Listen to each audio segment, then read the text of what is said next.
xanımın başına o qədər müsibətlər gətirdilər. Xanımın dilindəndir ki, Biharul Ənvar 79-cu cild 106-cı səhifədədir bu dediyim kəlam. Xanımın dilindəndir. Subbət aləyyə məsaibu ləv ənəhə subbət aləl əyyami sirnə ləyaliyə. Deyərdi ki, mənim başıma gələn bu qəmlər, qüssələr, müsibətlər əgər işıqlı bir günün başına gəlsəydi, zülmət qaranlıq gecəyə çevrilərdi.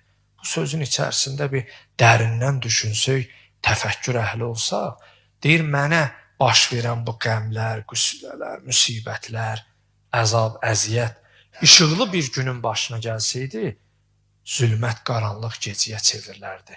İmam Cəfər Sadiq əleyhissalam buyurur ki, qız övladları həsənədir, oğul uşaqları neymətdir.